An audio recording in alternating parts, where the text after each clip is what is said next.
ये सब क्या है? तुम्हारी तो तबीयत खराब थी ना? कि क्या? मेरी क्यूट अम्मा, अभी भी नहीं पता चला कि मैं ड्रामा कर रही थी? ये सब ड्रामा था? लेकिन वो डॉक्टर कह रहा था कि तुमने गोलियां खाई। तो ठीक तो कह रहा था, उसने कौन सा कोई झूठ बोला? लेकिन इतनी खाई थी कि मैं मर ही जाऊं। बस इतनी खाई थी कि शहजाद मान जाए। Dangerous love. या अल्लाह, तो तुमने शहजाद को अपने करीब लाने के लिए ये सब कुछ किया? जाहिर सी बात है, और मैं क्यों करूंगी? देखा नहीं था कितना परेशान हो रहा था वो? एक मिनट के लिए भी नहीं बैठा। मैं ना आहिस्ता आहिस्ता से आंखें खोल के देख रही थी, और उस नर्स की तो बैंड ही बजा दी थी उसने। मैं आपको बता रही हूँ, आज रात को ही कॉल आ जाएगी उसकी।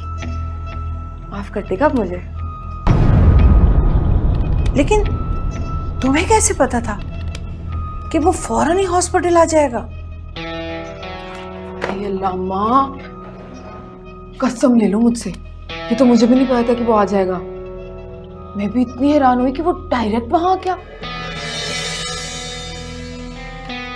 मेरे दिमाग में तो बस ये था कि तुम वहां गई भी हो और मैं किसी से यहाँ से फोन करवाऊंगी तो उसके कानों तक तो बात पहुंचेगी ना, और फिर वो परेशान होके दिल में थोड़ी सी नरमी ले आएगा मेरे लिए। या अल्लाह, या अल्लाह, तो इतना बड़ा ड्रामा! हाय अल्लाह, तुम्हें क्यों हार्ट अटैक हो रहा है? यूं मैं हर छोटी बात पे टेंशन लेती। मेरी बात सुनो,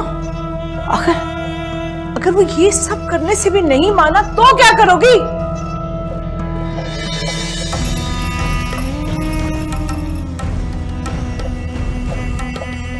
हल्का ले लिया अपनी बेटी को आपने। बहुत अच्छे से जानती हूँ मैं शहजाद को, बहुत ही कमजोर दिल का मालिक है वो।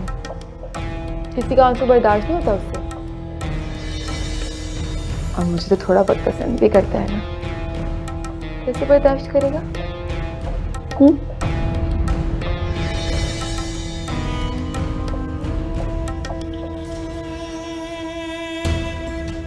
टेंशन नहीं ले, सब सही अब। अच्छा, मुझे ना बहुत भूख लगी है, वो हॉस्पिटल में भी पता नहीं क्या अजीब अजीब सा खाना दे रहे थे, जरा एक रोटी तो बना दो।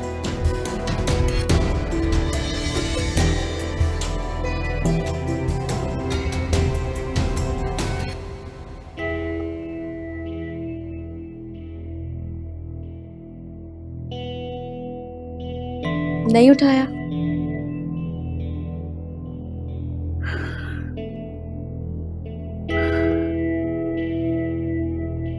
नहीं, 1000 बार फोन कर चुकी हूं, लेकिन कोई फायदा नहीं। लगता है कल अलीना को साथ लेकर वहां जाना ही पड़ेगा। शौक से जाइए, बल्कि वहां जाके अपने दामाद के कदमों में बैठ के बोलिएगा, आइए मेरी भी इज्जत अफजाई कीजिए जैसे मेरी बेटी की है। क्या बकवास किए जा रही हो रमशा? गलत फहमी हुई है। इस तरह बैठे बैठाए तो मसला हल नहीं होगा। आखिर मिल बैठकर बात करेंगे तो मसला हल होगा।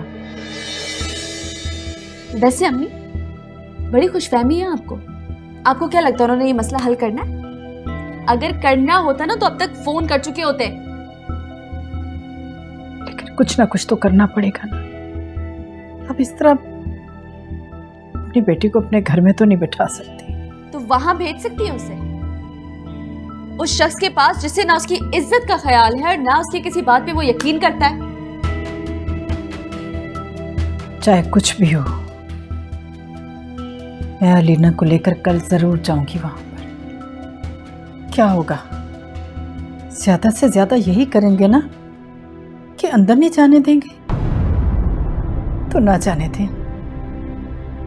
कम से कम मैं एक कोशिश तो करूंगी ना। ठीक है, शौक से जाए, पूरे शौक से जाए, वहां जाके ना भिखारियों की तरह दरवाजे पर इंतजार भी करिएगा और भिखारियों की तरह अपनी बेटी की खुशियों की भीख भी मांग लीजिएगा, ठीक है? हाँ, एक माँ को जब ये भी करना पड़े ना तो वह जरूर करती है। मुझे उनके पांव भी पड़ना पड़े तो पड़ जाऊंगी, क्योंकि मैं अपनी बेटी को अपने घर में बसा हुआ देखना चाहती हूँ। और अगर वो ना मिला तो आपकी अगली हिकमत अमली क्या होगी? मिलेगा, जरूर मिलेगा। हम उसी वक्त जाएंगे जब वो ऑफिस से वापस आ रहा होगा, उससे पहले चले जाएंगे हम लोग। और तुम देखना, मैं मसले का हल निकाल कर आऊंगी इंशाल्लाह।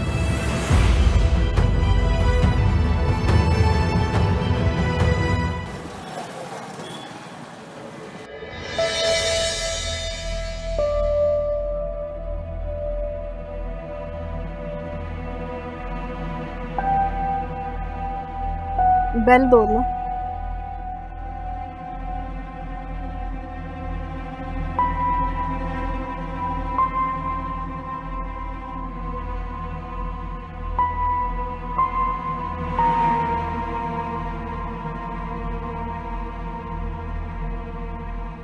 बीबी जी, आप लोग आंटी को जाके बोलो कि मैं आई।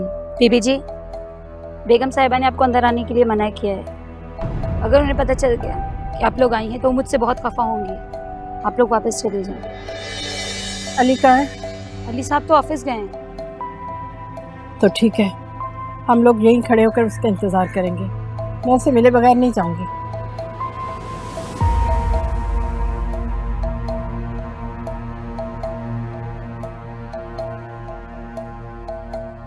मैं कब तक यहाँ खड़ी रहेंगी? जब तक अली नहीं आ जाता मैं उससे मिले बगैर नहीं जाऊंगी। माँ, मुझे नहीं अच्छा लगेगा। तकलीफ हो रही है मुझे आपको इस तरह खड़े देखकर। तकलीफ की क्या बात है? याद है तुम्हें जब तुम स्कूल कॉलेज पेपर देने के लिए जाती थी तो मैं कितनी देर दरवाजे में खड़ी होकर तुम्हारे लिए दुआएं करती रहती थी? तो अब क्यों नहीं कर सकती? मैं अली से मिले बगैर नहीं जाऊंगी। तो अच्छे की उम्मीद थी ना अम्मा। इंशाल्लाह अब भी अच्छा ही होगा, तुम फिक्र मत करो। मुझे लगता है अली आ गया।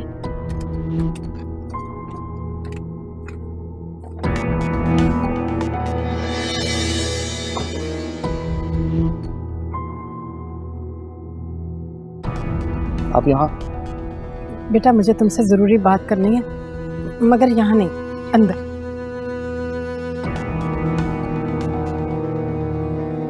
आइए।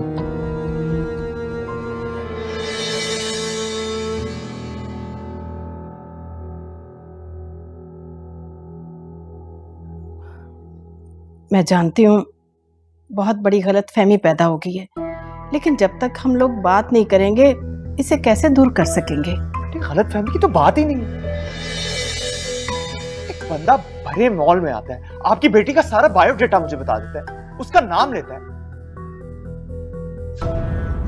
सब कुछ उसके बारे में जानता है, और आप कह रही हैं कि ये गलतफहमी?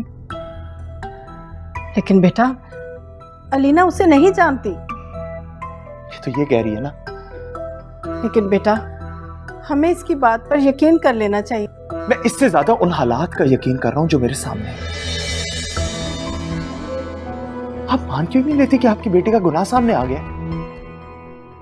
देखिए कुत्सिया, अगर अलीना अपनी गलती मान लेती है तो बात आगे बढ़ाई जा सकती है, वरना आगे बात करना तो बेकार है।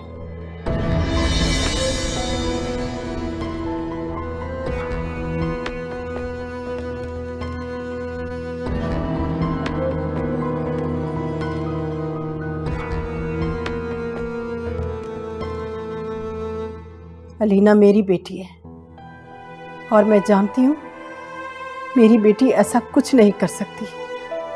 मैं मानती हूँ कि अलीना आपकी बेटी है, मगर आप हर जगह इसके साथ तो नहीं जाती। हो सकता है कि यूनिवर्सिटी में इसका कोई क्लास फेलो हो जिसके साथ इसकी दोस्ती हो।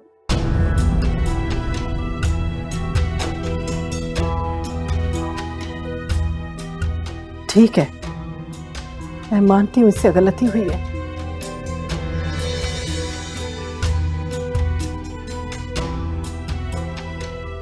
लेकिन इस बात को इस तरह लटकाया भी तो नहीं जा सकता। आखिर इसका कोई हल भी तो हो। ये तो आप मान रही हैं, इससे तो शर्मिंदगी भी नहीं हो रही, ये तो मानने के लिए नहीं तैयार कि इसने कुछ गलत किया है।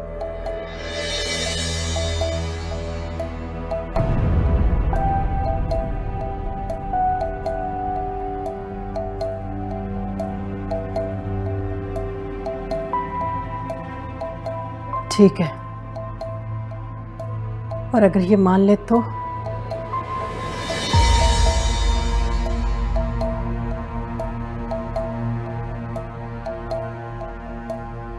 अम्मा,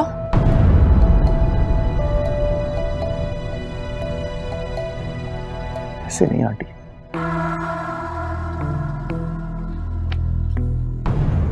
पहले ये एक ब्लैंक पेपर पे अपना एतराफ पे जुर्म लिख के देखी कि इसके शौहर ने इसको रंगे हाथों पकड़ा अपने आशिक के साथ।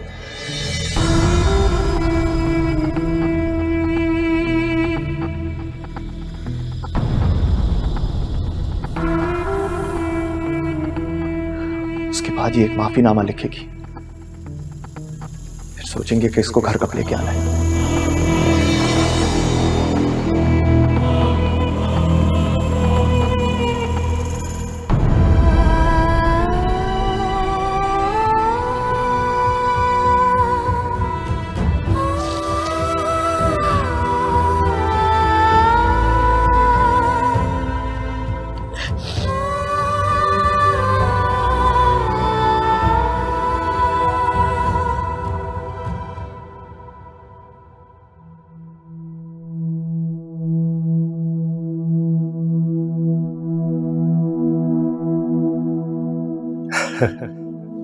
अच्छा, तो तुम्हें इस बात से मेरी याद कैसे आ गई? पता है, मैं जब भी किसी मुसीबत में होती हूँ ना, तो सबसे पहले आप ही का ख्याल आता है मुझे। वो क्यों? पता नहीं, मुझे ऐसे लगता है कि मुझे मेरी हर मुसीबत से सिर्फ आप ही निकाल सकते हैं। बुरी बात, मुश्किल से निकालने वाली जात सिर्फ अल्लाह की है, किसी भी इंसान की इतनी औकात नहीं है। वो तो आप बिल्कुल ठीक कह रहे हैं, लेकिन अल्लाह ताला भी तो किसी ना किसी इंसान को ही वसीला बना के भेजते हैं ना। बस मेरा वसीला आप है। तुम्हें इतना यकीन है मुझ पर? खुद से भी ज्यादा। ऊपर अल्लाह मियां है और नीचे आप।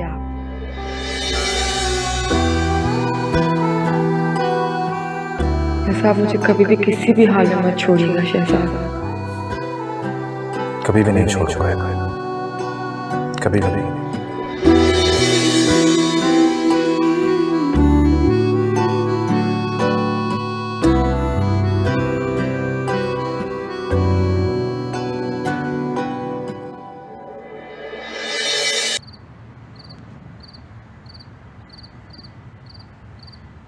इतनी तस्दील करवाई आपने अपनी, सिर्फ अपनी नहीं अलीना की भी।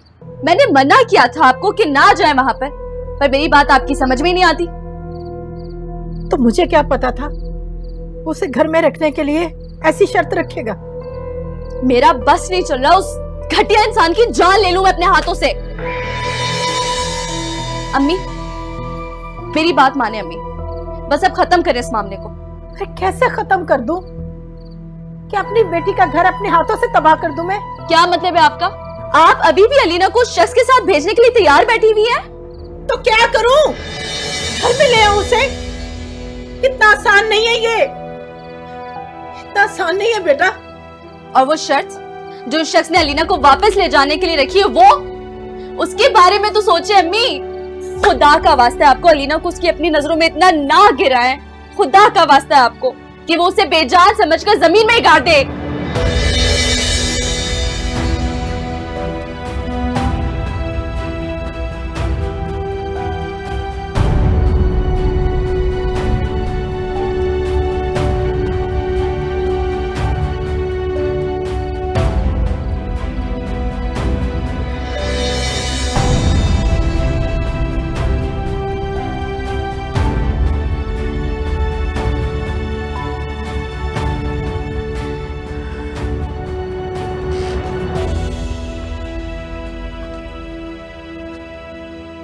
तुम्हें देख के कोई कह सकता है कि तुम पोजीशन होल्डर पढ़ी लिखी लड़की हो।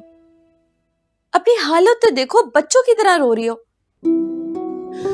तो और क्या करूं मैं?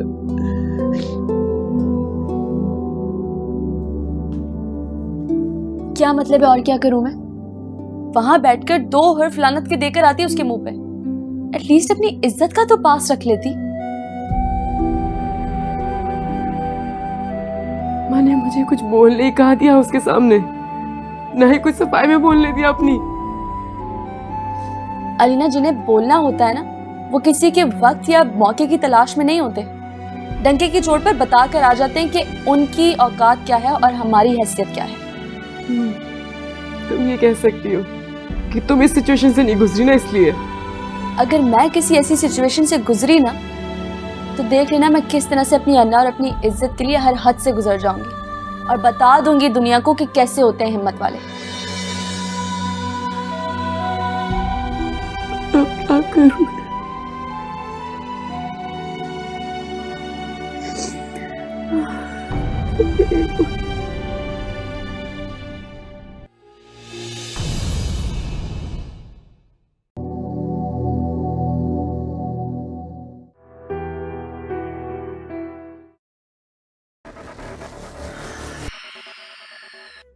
अखियों ने खींची कोई और तस्वीर तेरी, रांझे आ भूलता है